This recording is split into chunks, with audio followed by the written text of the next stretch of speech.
¿Ya? Ok. Es un privilegio estar con ustedes de nuevo.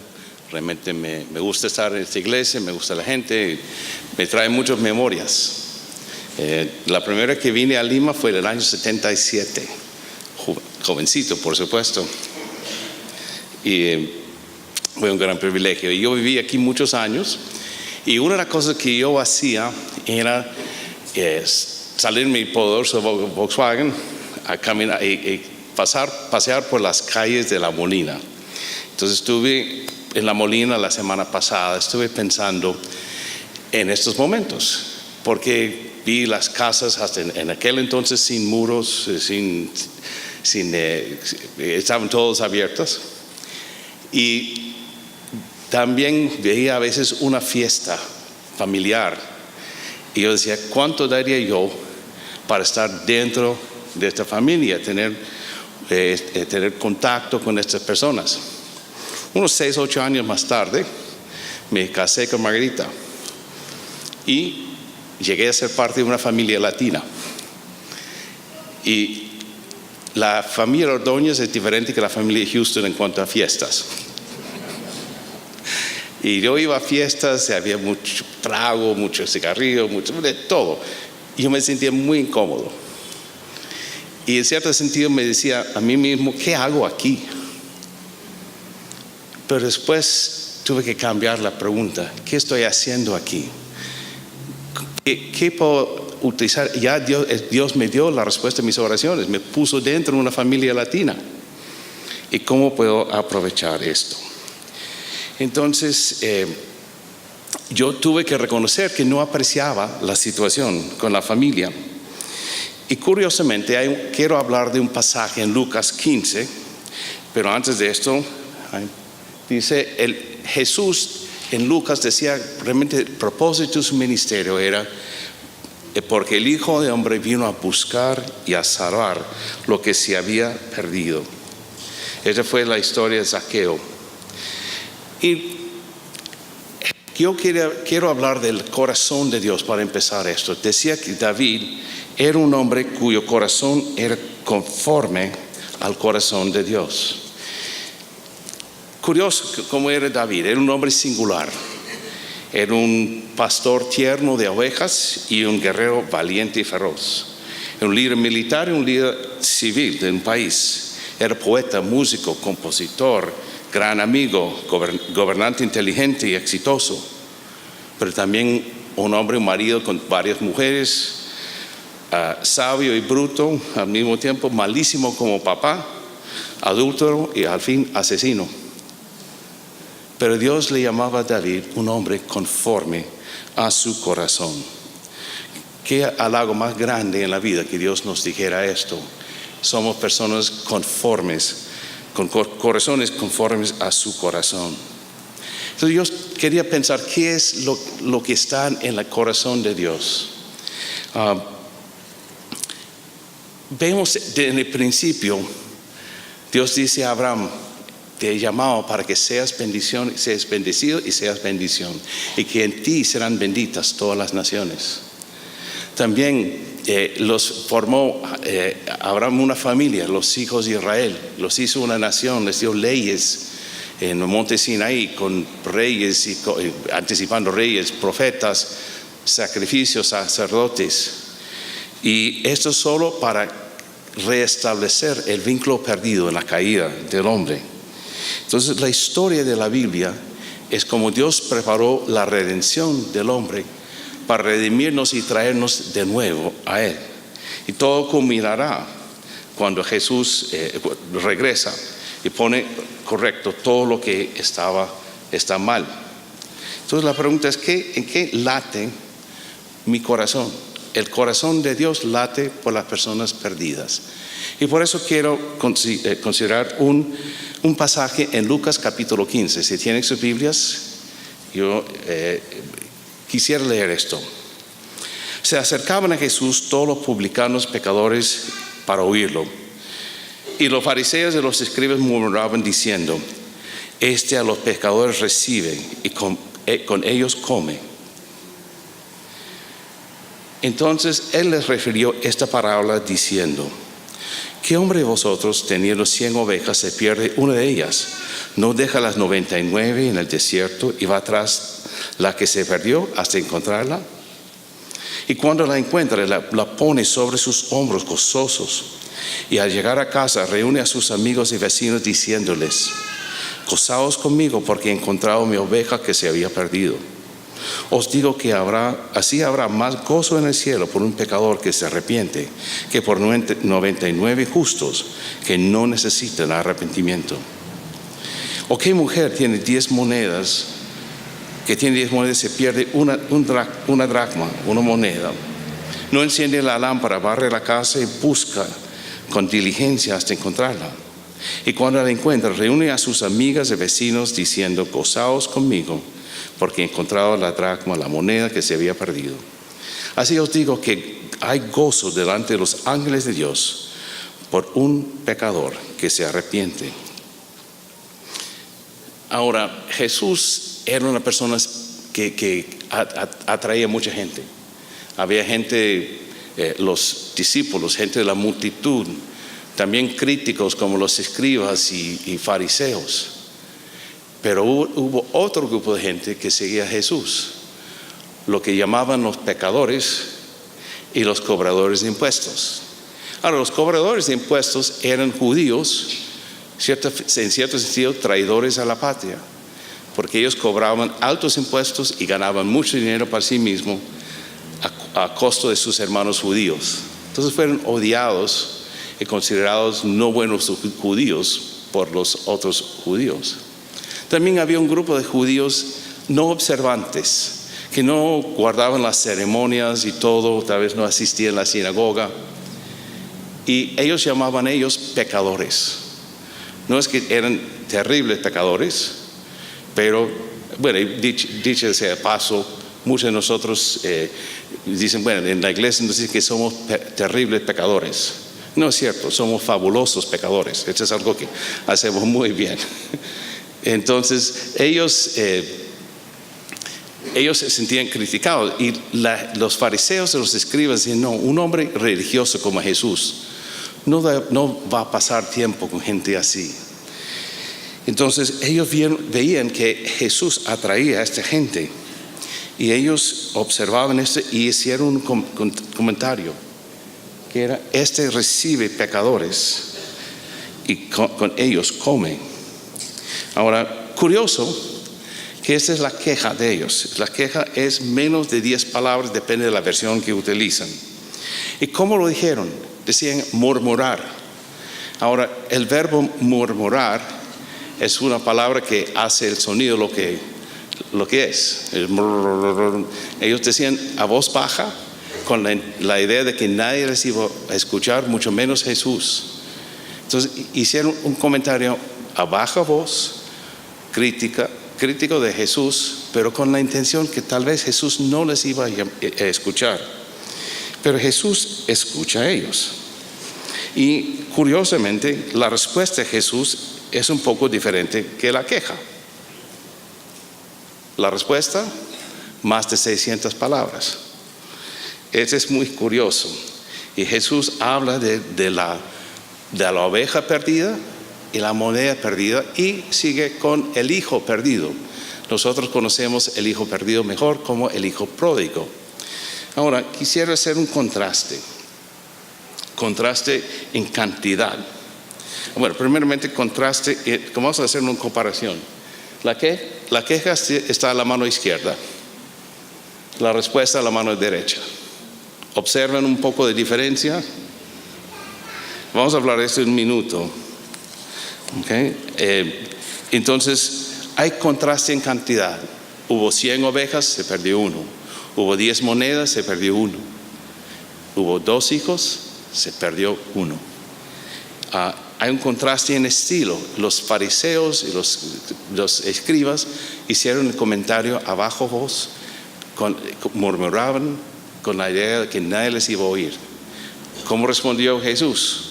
Tal vez con voz en cuello, y quería que todos oyeran. Hay un enigma aquí de una palabra. Dice una palabra, pero realmente son 3 historias. Pero Jesús cuenta las tres historias para reforzar, enfatizar cómo era la lección que él quería mostrarles. Ahora, es muy importante analizar, hay leyes literarias, cualquier literatura que analizamos tiene ciertas observaciones que lo llaman leyes de la literatura. Y quiero mencionar dos. Uno es la ley de la repetición. Y básicamente es cuando un autor repite algo, señala que esto es importante. Dice, presta atención. Entonces Jesús cuenta la misma parábola en tres formas: la oveja perdida, la moneda perdida, el hijo perdido. ¿Okay? La segunda cosa es la ley de la proporción. Cuando algo es proporcional, es normal. Pero si hay una larga pregunta y una respuesta corta, esto indica algo. Si hay una queja corta y una respuesta larga, es completamente fuera de proporción. Entonces, la respuesta de Jesús, ustedes vieron, una queja menos de 10 palabras, una respuesta más de 600 palabras. Es decir, las dos cosas en la literatura nos dicen, esto es importante, presten atención. La ley de la repetición, la ley de la proporción. Ahora, ¿cuáles son los elementos comunes? Bueno, había algo perdido de varios. Una oveja de 100, una moneda de 10, un hijo de 2, como hemos mencionado. Segundo, hubo una búsqueda intensa hasta hallar el objeto perdido. Y el objeto perdido fue encontrado y había celebración, había fiesta en los tres casos. ¿Y qué es el punto del sermón o de la ilustración de Jesús? Es cuando un solo pecador se arrepiente, es como cuando uno encuentra las cosas perdidas. Ahora, notemos la astucia de Jesús. Él empezó con dos historias que el mundo diría, bueno, por supuesto, es obvio. A los hebreos, los judíos, les encantaban sus ovejitas, porque eran, bueno, sencillas. Entiendo que hay dos características de las ovejas, que son estúpidas y huelen mal. Tengo un amigo que es de Ghana y es experto en las ovejas y cabras. Y me dice que si una oveja se cae de espaldas, si no hay nadie que le pone de pie, se muere. Una oveja no puede ponerse. Entonces son muy delicadas, y entonces los hebreos tenían cariño hacia sus ovejas. Entonces era obvio, si tú pierdes una oveja, tú vas en busca de encontrarla. La idea de la moneda, algunos piensan que era parte del dote de una señorita que quería ofrecer cuando se casaba. Entonces, perder 10% de su dote era muy importante. Entonces, para ella era importante, y lo que pensaría uno, los fariseos, los escribas, por supuesto, ¿quién no buscaría esto? Pero el punto de lo que Jesús quería enfatizar son personas perdidas, personas rechazadas, personas que para la gente religiosa parece que no tienen valor. Y entonces Jesús está hablando de personas perdidas. Ahora, una de las cosas que tenemos que preguntarnos es, ¿cómo es mi corazón? En cuanto a Jesús, decían que, pero se me saltó uno. A ver. La lección parece que está fuera de orden. Una persona es importante para Dios. Entonces no hay que despreciar lo que Dios aprecia. A Dios le importa un solo pecador. A nosotros también debe importar las personas perdidas, porque Jesús vino a buscar y a salvar lo que se había perdido. Una de las cosas curiosas de Jesús que se menciona en Mateo 11 es que Jesús era amigo de pecadores. Y yo tengo que preguntarme, ¿qué piensan la gente fuera de la iglesia? La gente que de nosotros, o mejor dicho, solo de mí. Yo pregunto si la gente dice que Richard Houston es un amigo de pecadores, o soy un enemigo.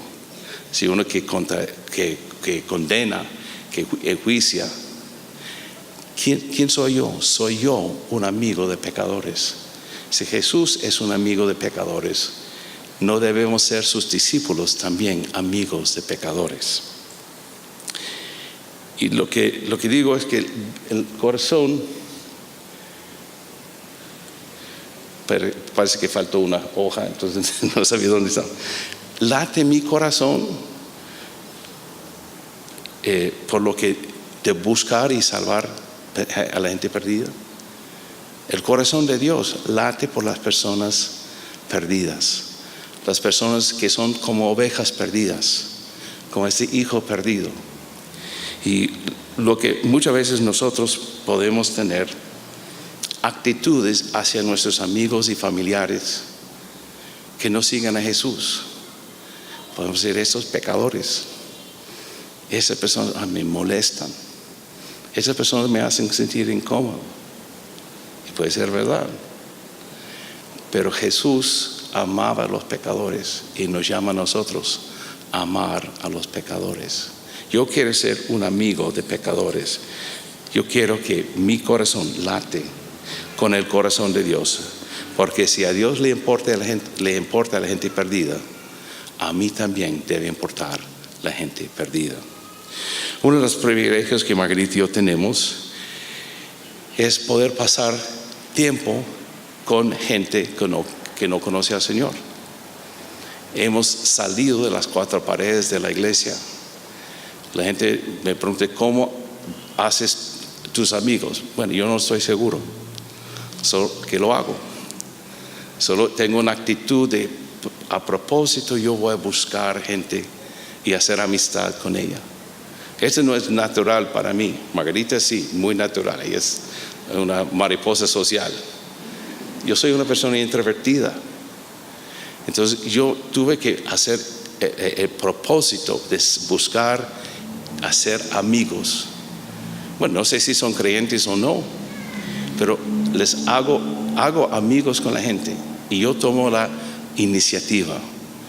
Es importante hacer algo intencionalmente y tomar la iniciativa. Entonces yo me he propuesto hacer amistad con la gente y tomar la iniciativa de hacerlo. Y cuando hago la amistad con la gente, poco a poco descubro si creen en Jesús o no, y si tienen preguntas o no. Entonces, una de las cosas que, por ejemplo, podemos darles casos. Yo estoy discipulando a 2 hombres ahora, Carlos y Olivier. Carlos mexicano, Olivier curiosamente francés, casado con una peruana. Y hace 4 años estos hombres eran ateos. Y es muy lindo poder discipular a personas que antes eran ateos, que ahora son seguidores de Jesús. Pero es gente que no vendría a la iglesia normalmente. Y yo digo que si la iglesia fuera un restaurante, nuestro ministerio es el servicio a domicilio. Y nosotros los creyentes tenemos una iglesia excelente aquí, pero también hay gente que no vendría. Entonces nosotros tenemos que hacer el servicio a domicilio. Esta noche, mañana por la noche, vamos a hacer entrenamiento en un foro abierto.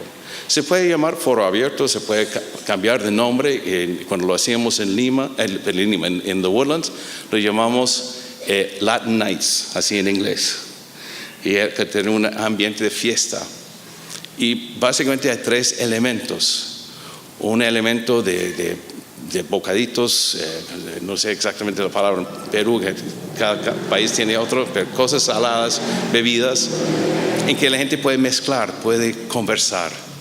Después un tiempo de conversación, diálogo por 1 hora, o más bien decimos que va a durar 59 minutos y 50 segundos, porque no hemos resuelto estas preguntas en miles de años. No vamos a hacerlo en una noche.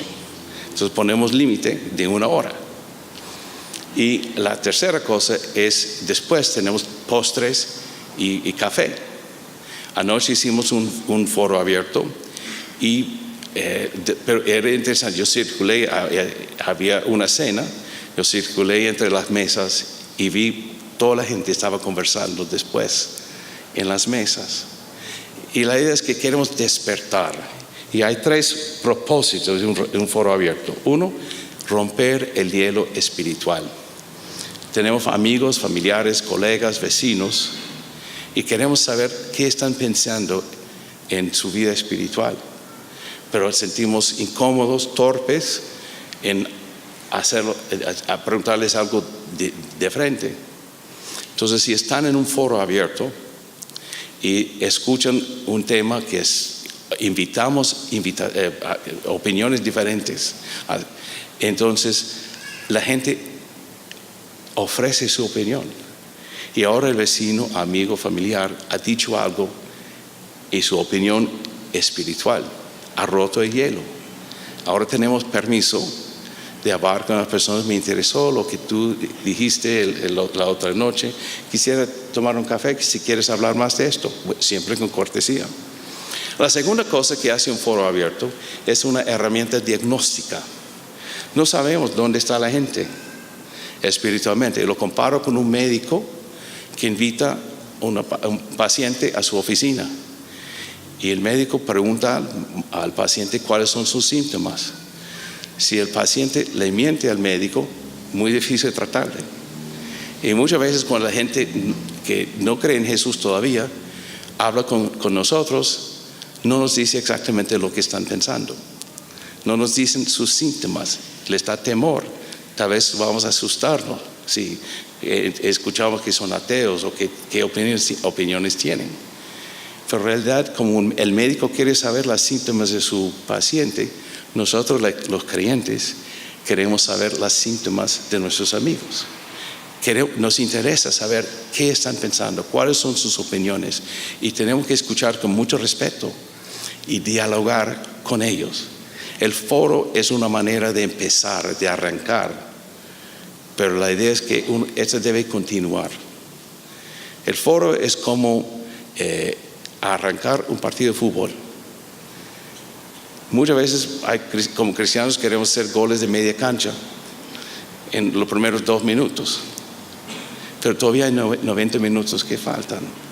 Y la idea es que tenemos tiempo. La idea de evangelismo por amistad es que van a haber oportunidades repetidas. Podemos ver a estas personas repetidas veces y la idea es progresar poco a poco. Entonces, la segunda cosa es una herramienta diagnóstica. La tercera cosa es que es un trampolín a futuras conversaciones. Uno puede decir, mira, me alegra lo que tú has dicho. Bueno, no tuvimos tiempo para terminarlo todo hoy. ¿Qué tal si salimos a almorzar la próxima semana? ¿Qué tal si tomamos un café? Vamos a jugar tenis, vamos a la playa juntos. La idea es establecer conversaciones futuras. Entonces, esto es lo que queremos hablar. Y les invito a todos los que Javier mencionó mañana al foro, al entrenamiento de foro. Y la otra cosa que es secundaria, el año pasado no traje suficientes CDs. Esos son CDs que responden a las 12 preguntas más comunes que tiene la gente. Entonces, ya tengo copias ahí atrás. Y si quieren, esto para ustedes o para sus amigos. Y algo nuevo este año es que tengo 2 cosas. Uno, un resumen en tarjetas, en fichas, de las 12 preguntas más comunes, con una tabla de flujo atrás. Entonces uno puede escuchar los CDs y seguir con esto. También he escrito línea o renglón por renglón explicando cada uno de estos puntos. Esto va a estar disponible gratis. Yo no voy a imprimir esto. He dado a Roberto Pérez Roca el archivo y ustedes pueden imprimirlo en la casa. Entonces, estas son cosas que pueden utilizar. Y entre los servicios, voy a ofrecer una explicación de las tarjetas para los que quieren estar aquí para esto, entre los servicios. Entonces, les invitamos a participar. Tenemos que tener la actitud que tuvo Jesús. No ver a la gente como pecadores. A Dios le importa una sola persona. Yo no debo despreciar a una persona que Dios ama. Yo debo tener un corazón que late con el corazón de Dios. Que yo quiero ver que estas personas lleguen a conocer a Jesús. Entonces les invitamos mañana en la noche y en los foros. Será un placer estar con ustedes. Vamos a orar. Señor, te damos gracias que tu corazón late por la gente perdida, que todo tu plan de redención fue mandar a Jesús a morir en nuestro lugar. Y Padre, queremos participar en esto en la manera que tú digas, para que estas personas, nuestros amigos, nuestros familiares, colegas, vecinos, pueden llegar a conocerte. Te damos gracias en nombre de Jesús. Amén.